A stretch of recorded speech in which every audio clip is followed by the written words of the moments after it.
CBS News 24/7. You could call today Delivery Day. That's because it's the first full day of President Donald Trump's presidency and already sweeping moves to deliver on those campaign promises on many fronts. So a day of executive orders on immigration, gender, and other major issues followed today by a prayer service and cabinet meetings. It is go time right now for Donald Trump. Well, the president also cleaning house, members of the Biden administration out, along with a morning announcement of a purge of more than 1,000 political appointees. Trump made a point to name 4 of them on social media, including celebrity chef Jose Andres, who, by the way, is right now feeding victims of the L.A. wildfires, and former top general Mark Milley, who testified against Donald Trump and, by the way, got a preemptive pardon in the final hours of Joe Biden's presidency.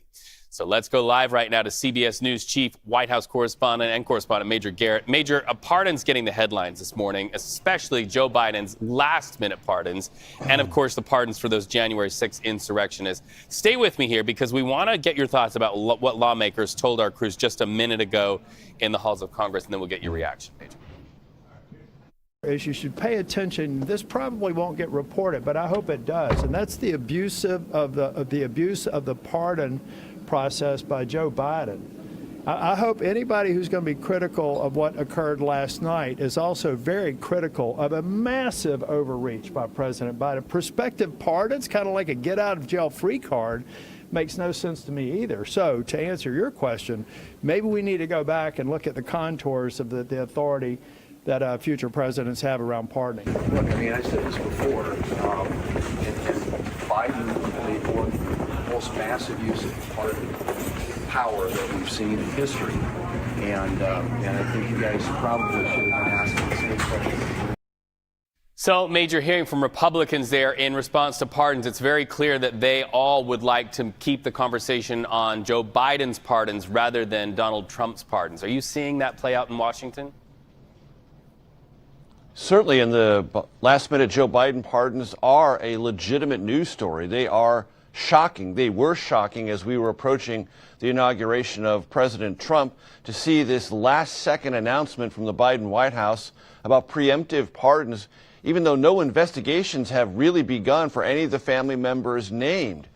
That basically signals to the country that before he left office, President Biden could not express any confidence in due process, the rule of law, or any norms of American jurisprudence, because if he did, he would let his family members go through investigations, even if they're charged, have their day in court, and follow due process.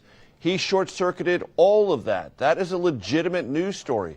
It is worth inquiring about the range of presidential pardon powers, because presidents typically are allowed to pardon for adjudicated crimes, not preemptively for things that haven't even been investigated. Right. There's one notable exception to that. That's Gerald Ford pardoning Richard Nixon. But everyone knew at the time, right after Watergate, that there was a pendency of an indictment of Richard Nixon. There had been a full-blown public investigation into all this. An indictment was coming. To pardon family members when there isn't even a full-fledged investigation, that raises legitimate questions.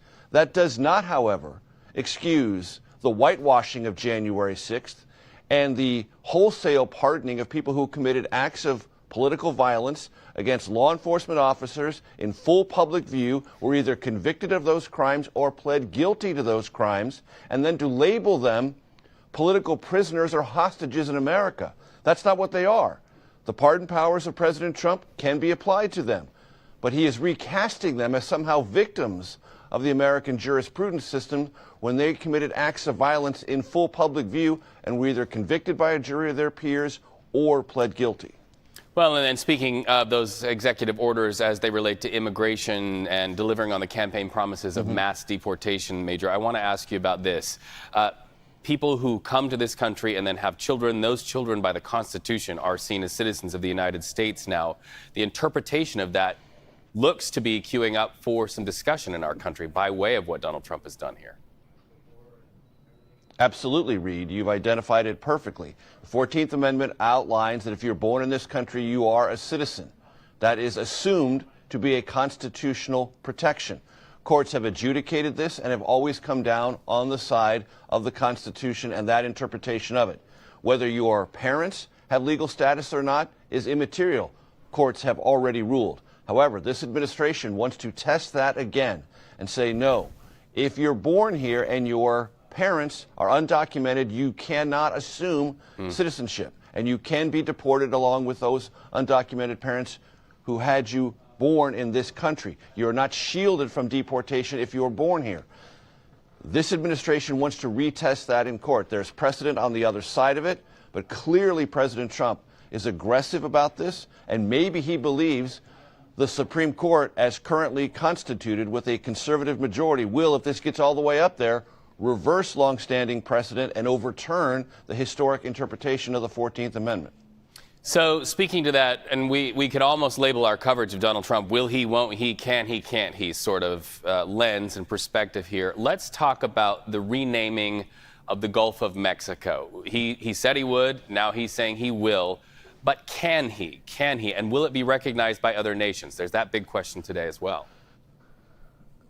Mexico's already said it will not recognize it. It will be the Gulf of Mexico to the Mexican government. It will probably be the Gulf of Mexico to others who refer to it on their maps. There is a process. Ed O'Keefe, my colleague here in Washington with CBS News, knows a great deal about the finer contours of the federal bureaucracy. He used to cover that when he was at the Washington Post, and he told us yesterday that there is a somewhat obscure bureau that has a process for the application of names. And it's not just something that comes from a presidential executive order or presidential decree. So, for the purposes of the Trump presidency, he will call it the Gulf of America. Everyone who speaks for him will call it the Gulf of America. Whether the federal bureaucracy ever gets around to doing that remains to be seen. Other nations, including Mexico, have already said they're keeping it the Gulf of Mexico. Major Garrett, so much to stay on top of, and as always, an excellent job. Thank you so much. Nice streaming with you today.